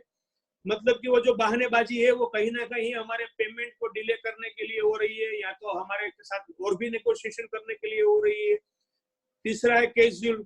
आप उसको याद करवाओगे तभी वो पेमेंट देगा, बाकी वो सामने से तो बंदा कभी नहीं बोलेगा कि सर जी आपका पेमेंट ले लो, कभी नहीं बोलेगा। और आप जब भी याद करवाओगे तभी उसके पास एक ही आंसर, अरे हाँ मेरे तो दिमाग से निकल गया था, यस यस करवाता हूँ नहीं। कब करवा रहे हो उसका टाइम फिक्स करो, वही टाइम पे वापिस उसको याद ही करो, क्योंकि वो कैजुअल है। वो वापिस जब आप 5-15 दिन के बाद फोन करोगे तभी बोलेगा ये सर तो मैं भूल गया था। और डाउट्स में जो बंदे का पेमेंट आने में डाउट्स है, वो भी बिजनेस कंपलसरी कर रहे हैं। कंपलसरी में एक वर्ड के ऊपर वेट कर रहा हूँ, भार दे रहा हूँ, क्योंकि कंपलसरी करना ही नहीं है, मैं ऐसे बोल रहा हूँ, लेकिन कंपलसरी कर रहे हैं। तो ये 4 ABCD को आपको देखना है कि ये बंदे का पेमेंट मुझे कौन से मोड में आने वाला है। ABCD, वो बंदा किस तरह का है और उसके साथ मुझे कितना और कैसा व्यवहार करना चाहिए, कितना और कैसा व्यवहार करना चाहिए। हमारी पूरी कैपिटल उसके ऊपर हमें इन्वेस्ट नहीं करनी है, उसका एक लिमिटेशन कैटेगरी होना चाहिए, उसकी एक क्रेडिट होनी चाहिए, क्रेडिट की एक लिमिटेशन होनी चाहिए, उससे ज्यादा उसके ऊपर हमें लॉस नहीं करना है, वो पहले से तय करना है और उसी हिसाब से उसको देखना है। तो यहाँ पे वो कैटेगरी आप कैसे डिफाइन करोगे, तो आपको देखना पड़ेगा कि वो पेमेंट हमें टाइमली करता है, इन टाइम उसका पेमेंट हमें मिल ही जाता है, एडवांस वाला है, लेट पेमेंट वाला है, जब भी देता है लेट ही देता है, घुमा घुमा के ही देता है। ब्रेक ऑफ रिलेशन, जब भी हम उसके साथ पेमेंट की बात करते हैं, रिलेशन ब्रेक होने की बात होती है, या तो पेमेंट लेने के बाद रिलेशन अपने ब्रेक हो जाते हैं। नॉन रिकवर मतलब कि आने की कोई गुंजाइश ही नहीं है।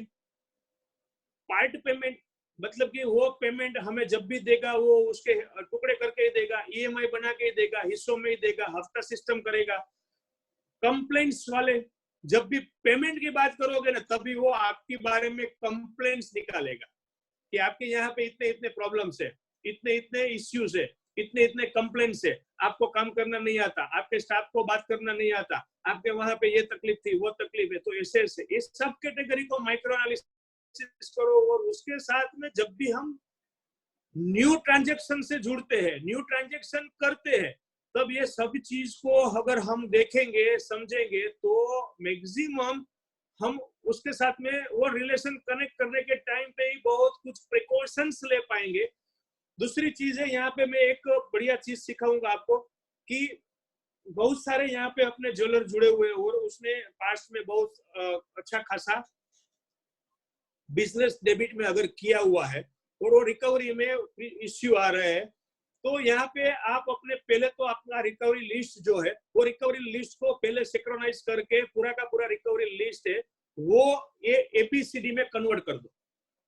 आप देख लो कि इनमें से कितने ऐसे कस्टमर है जिसका पेमेंट आने में कोई प्रॉब्लम नहीं है, एक्टिव कस्टमर है, ब्लेम वाले है, कैजुअल है और डाउट्स वाले।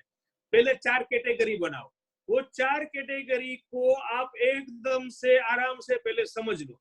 फिर जहां पे एक्टिव कस्टमर है उसको आपको मतलब ज्यादा परेशान करना नहीं है, वो आप एक्टिव है, आपको पता है, ब्लेम वाले कस्टमर है उसके साथ कौन बात करेगा, तो उसके क्वेश्चन के आंसर करेगा, उसको वो लिस्ट दो, वो रिकवरी करेगा। या तो आप उसके साथ वो तरीके की रिकवरी करो। कैजुअल है जिसको बार बार याद करवाना पड़ेगा, उसको बार बार याद करवाने का अलग काम किसी को सौंपो, या तो उसकी एक अलग कैटेगरी।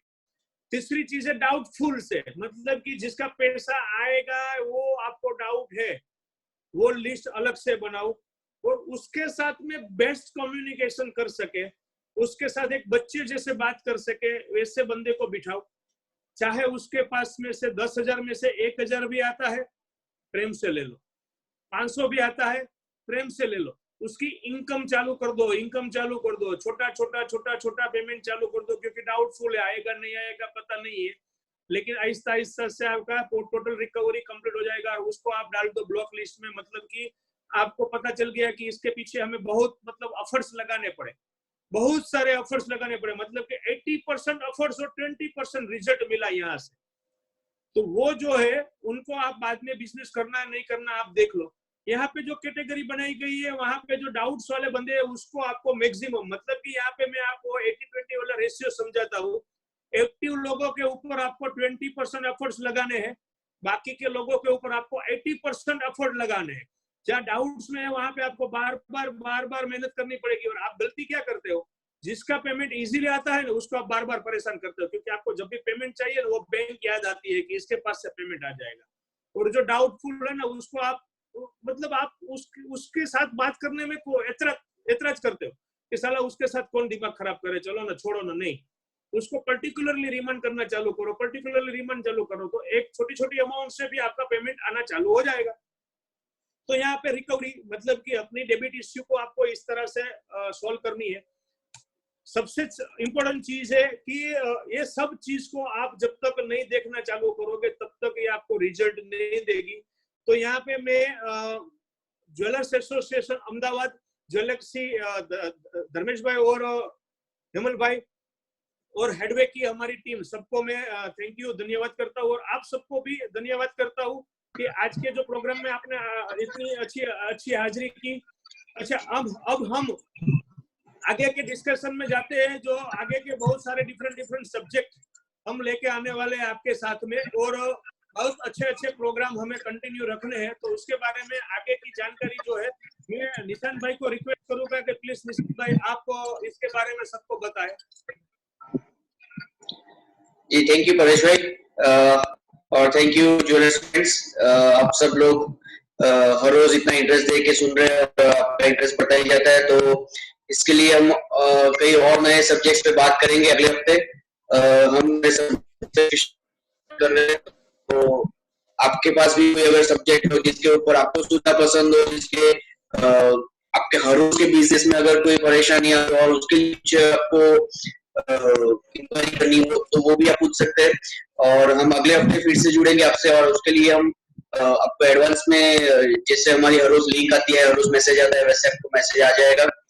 तो हफ्ते हमने ये 4 वेबिनार सिखा है, उसके लिए मैं धन्यवाद करना चाहूँगा टीम का, हेमल भाई ज्वेलर्सी टीम का और ज्वेलर्स एसोसिएशन के सभी मेंबर्स का जो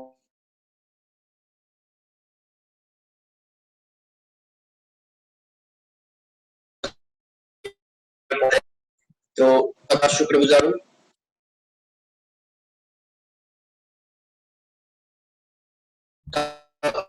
यहाँ पे कोई आंसर हो और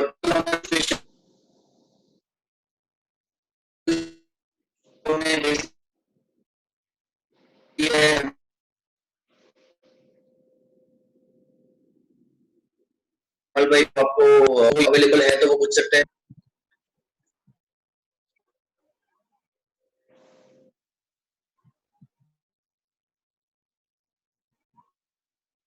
आई थिंक सबके पास आपका तो डेफिनेटली कंटेक्ट भाई ये जिगर लेते हैं सबसे क्वेश्चन करना चाहते हैं। जिगर भाई को अनम्यूट किया हुआ है। जिगर भाई प्लीज। परेश भाई केम जो? Yes fine. यस जिगर आई एम ऑडिबल। या ओके परेश भाई, मेरा एक क्वेश्चन था कि एम्प्लॉयज के लिए आपने कोई एसओपी बनाया हुआ है? एम्प्लॉय का एसओपी, हाँ एम्प्लॉय के एसओपीस रहते हैं, पूरे के पूरे एम्प्लॉय के एसओपीस हम कस्टमाइज बनाते हैं हम। Okay. एम्प्लॉइज मतलब अपने बिजनेस की साइकोलॉजी के हिसाब से और बिजनेस के प्रोसेस के हिसाब से एसओपीस बनते हैं। तो तो इसके आप आपको अपना एसओपी की हाँ एसओपी की कोई भी डिटेल चाहिए तो मिल सकती है। तो अभी एक रिक्वेस्ट है कि आप अपना ज्ञान एक सेशन में कुछ ये सब ले सकते हो कि स्टाफ को हमको कैसे मैनेज करना है, क्या हाँ क्या कर सकते हैं हम लोग। हाँ, उसकी पूरी की पूरी एसओपीज और प्रोफाइल, वर्क प्रोफाइल जो हम बनाते हैं जिससे हम अपना बिजनेस का स्टैंडर्ड कल्चर क्रिएट कर सके, तो वो कल्चर के लिए हम एसओपी बनाते हैं। उसकी अगर कुछ भी डिटेल चाहिए तो आपको मिल सकती है, कभी भी मिल सकती है। आप मुझे पर्सनली कॉल भी कर सकते हैं। Okay okay, thank you. आप कोई भी मुझे पर्सनली कॉल कर सकते हैं। मेरा मोबाइल नंबर है 9825300096, 9825300096। थैंक यू परेश भाई, हाँ यस यस यस जिगर भाई, थैंक यू। Thank you. जिगर भाई, जिगर भाई, निशांत भाई, हाँ निशांत भाई।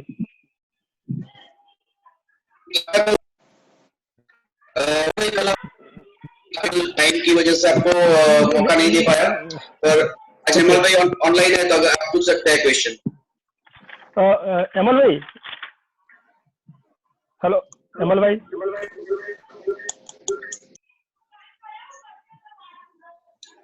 अमल भाई, अमल भाई आप ऑनलाइन हो?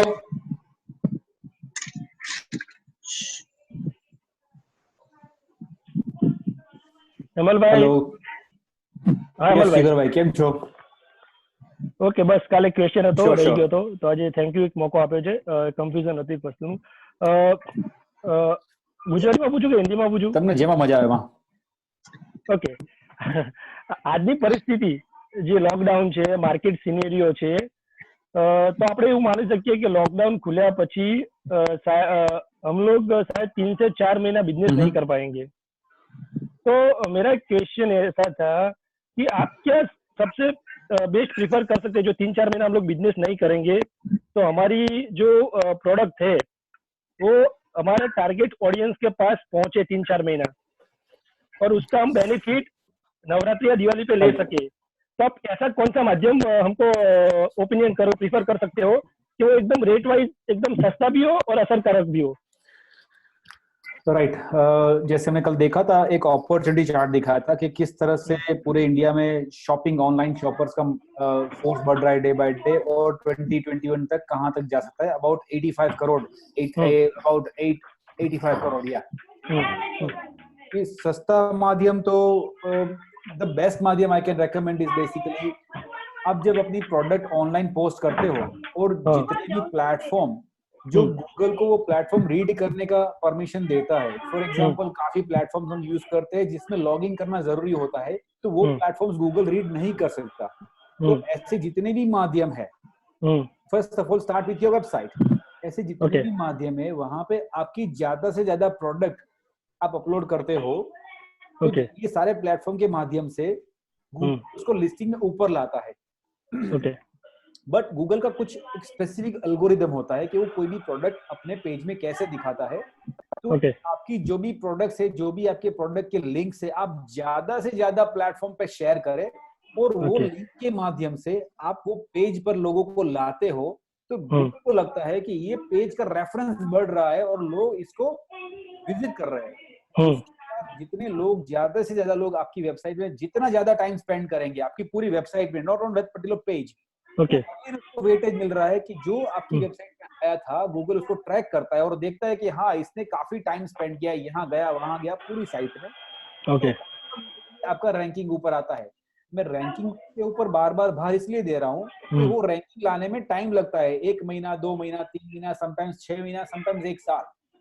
बट जैसे आपने बताया कि आपको जो रूटीन में आने में कुछ टाइम लगेगा, आपके पास 2, 3 या 4 महीने है, तो जब तक गूगल आपको रैंक में लाता है, तो रैंक में ला सकता है, उसके पहले आपकी प्रिपरेशन कर लो। आप ज्यादा से ज्यादा क्वालिटी कंटेंट पब्लिश कीजिए और ज्यादा से ज्यादा वो पब्लिश की कंटेंट पे ट्रैफिक लाइए, तो ऑटोमेटिकली जैसा आपने बताया सस्तो ने सारो माध्यम, ऑटोमेटिकली 24/7 गूगल आपको रेकमेंड करेगा। बट उसके लिए 3-4 महीने ये थोड़ी प्रैक्टिस करोगे, प्रोडक्ट्स अपलोड करो, ट्रैफिक जनरेट करो, तो रैंकिंग आएगा। और जब एक्चुअली लोगों को बाय करना है, सीजन ओके तब आपको ट्रैफिक अच्छा मिलेगा। ओके मैंने सस्ता वर्ड इसलिए यूज किया है कि हम लोग शायद 1 साल तक कॉस्ट कटिंग के बारे में सोचने लगेंगे, राइट।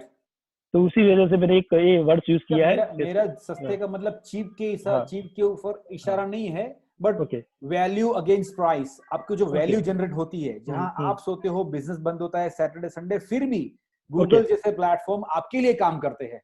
ओके आपको काम एक ही बार करना है, वो बार बार करेगा।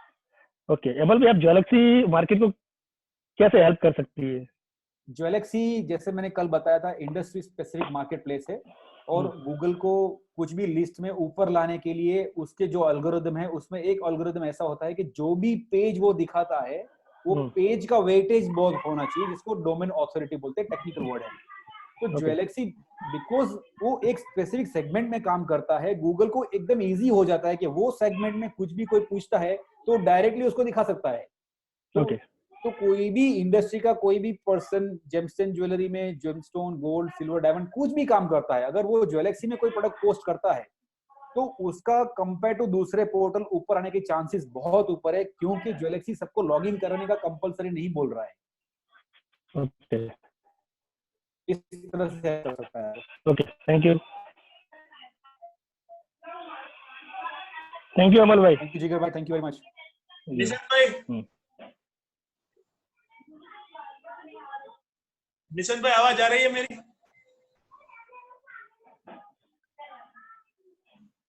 हेलो, आवाज आ रही है निशन भाई?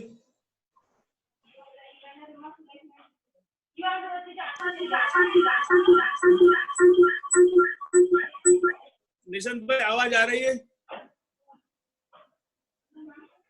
सर आप ऑडिबल हैं, शायद उनके यहाँ पे कुछ नेटवर्क इशू है।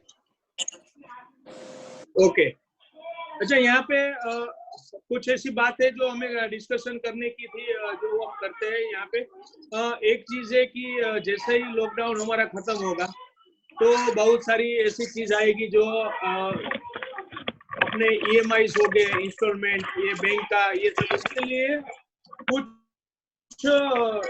काफी कुछ बैंक ने दे रखी हुई है, वो फेक हिसाब से आप उसका यूज कर सकते हो। उसका जो भी मैसेज मेरे पास आया हुआ है, जो मेरोटोरियम करके कुछ 31 मई तक का कुछ कमिटमेंट है, तो वो भी मैं आप सब लोगों को शेयर करूंगा, आप उसके ऊपर डायरेक्ट अपना, लेकिन यहाँ पे हमें एप्लीकेबल होना जरूरी है। मतलब ऐसा नहीं है कि बैंक अपने आप अपना EMI लेट करेगी, वो चीज को पर्टिकुलर हमें एप्लीकेबल होना जरूरी है। मतलब वहां पे क्लिक करके उसको एप्लीकेशन हमें डालनी पड़ेगी, तो वो जाके वो बेनिफिट मिलेगा। दूसरी चीज है कि सबको मतलब कि ये जो एक कुछ रिसेशन के बाद में हम काम स्टार्ट करेंगे, तो मुझे शायद जिगर भाई ने बताया था और मैं डिस्कशन कर रहा था, तो वहां पे उसी टाइम पे बहुत सी कुछ ऐसी चीजें साथ में आने वाली है, तो उसको भी हमें थोड़ा ध्यान रखना है। जैसे कि स्कूल कॉलेजेस की फीस आएगी जून जुलाई में,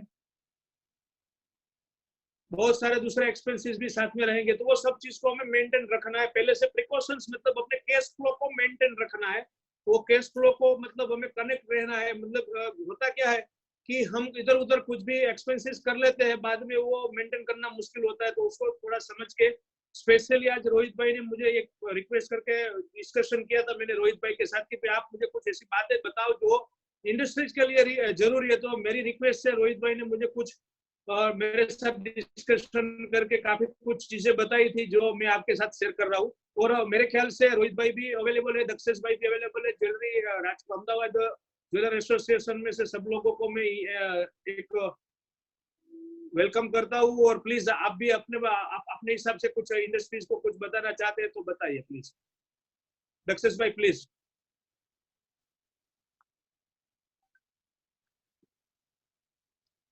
हेलो हेलो। यस यस, आवाज आ रही है, आ रही है आवाज। हाँ परेश भाई, ये 3 दिन 4 दिन का आपका जो प्रोग्राम था, आपने जो सिखाया बहुत अच्छा था अपने ज्वेलर के भाइयों के लिए।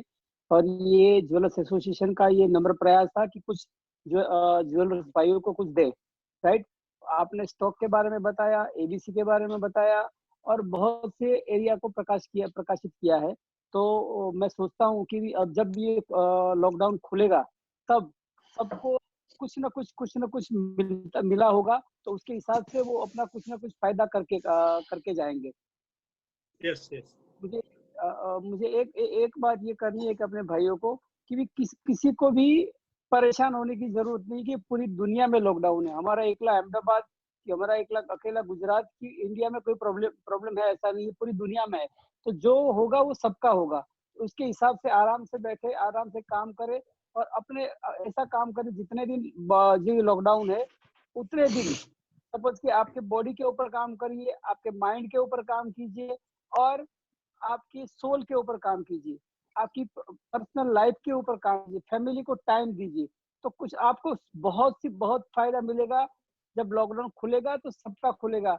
आप आराम से रहिए और खुश रहिए। Thank you.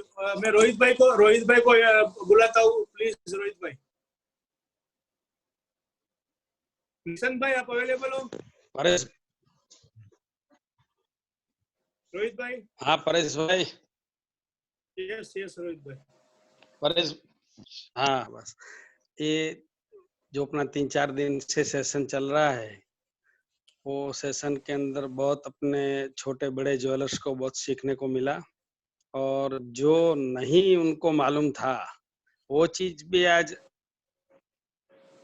एडवे के माध्यम से, ज्वेलेक्सी के माध्यम से और अपने जो वक्ता है उनके माध्यम से भी सभी को जानने को मिला।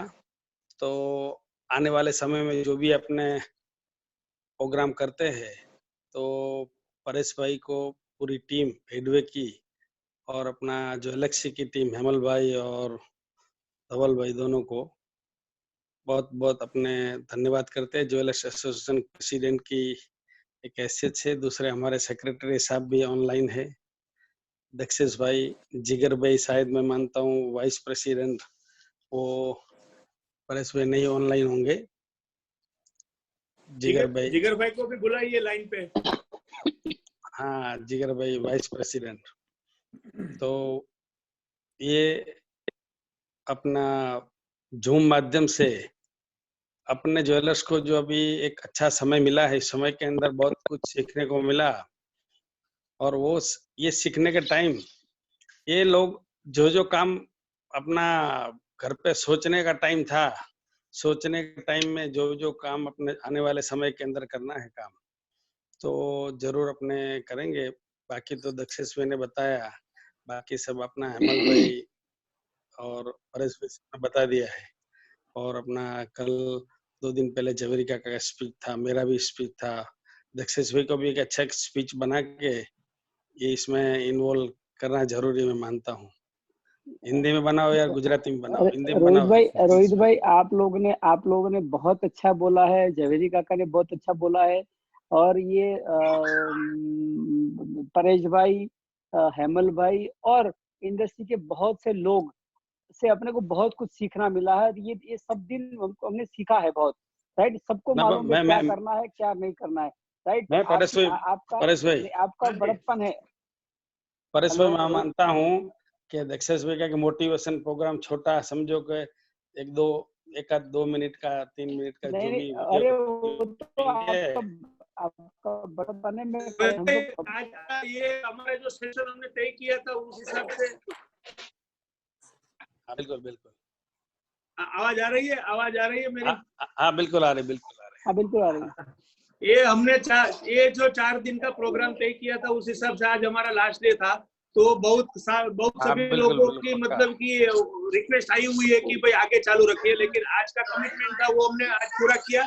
तो निशांत भाई ने और हम सब ने बैठ के सोचा हुआ है कि कहीं ना कहीं आगे नेक्स्ट वीक में हम कुछ वापिस डिफरेंट अच्छे सब्जेक्ट लेके वापिस ये प्रोग्राम करेंगे।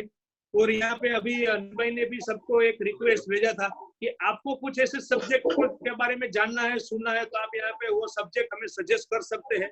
जितने भी सब्जेक्ट आप अगर सजेस्ट कर रहे हो तो उसको मैक्सिमम ये सेशन में नेक्स्ट वीक में हम वापिस अपना ये सेशन स्टार्ट करेंगे ज्वेलर्स एसोसिएशन अहमदाबाद के साथ में। वहां पे मैक्सिमम आपको वो चीज के बारे में नॉलेज दे सके। हाँ बिल्कुल निशांत भाई का भी बहुत ज्वेलर्स एसोसिएशन आभारी, हमारे जॉइंट सेक्रेटरी साहब ने बहुत जुम्बेश उठाया है, जरा उनका भी हम आभारी है। प्रेसिडेंट की वजह से निशांत भाई धड़क किया। यस, तो मैं मेरे ख्याल से निशांत भाई डिस्कनेक्ट लग रहे हैं, कुछ नेटवर्क इश्यू लगता है। हाँ, तो उनको Available जरा नहीं दिख रहे।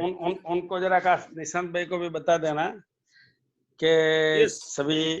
सभी मित्रों ने आपको बहुत बहुत ये प्रोग्राम अच्छा 4 दिन का कंडक्ट करने की वजह से आपको बधाई दिया है। डन डन डन डन, पक्का ओके, पक्का बाकी पक्का। कुछ ठीक है, हाँ, चलो तो ओके, फिर अगले हफ्ते का जो भी प्रोग्राम होता है वो वापस बस, सबको बिल्कुल, भेजेंगे और जो भी है वो आगे वर्कआउट कंप्लीट करते हैं। सब बिल्कुल, लोगों की बिल्कुल। ये इतनी अवेलेबिलिटीज और सबको मतलब मेरी टीम, हेडवे की टीम, ज्वेलेक्सी की टीम और ज्वेलर्स एसोसिएशन अहमदाबाद को वापस में धन्यवाद करता हूँ। थैंक यू वेरी चलो, मच। सबको थैंक यू अमल भाई, सबको धन्यवाद। थैंक यू निशांत भाई, धन्यवाद, सक्सेस भाई, धन्यवाद। रोहित भाई। Thank you everybody. Thank you all Jewelers Association. Thank you Yes, very yes, much. yes. Thank you Okay, Paresh Thank you, bhai, thank you. Amal bhai, Nishan bhai, bye Rohit bye bhai, today, bye bye for today. Jigar bhai, all. Bye. Okay, All और right, मिलते thank हैं you. वापस, जल्दी से मिलते Fantastic. हैं।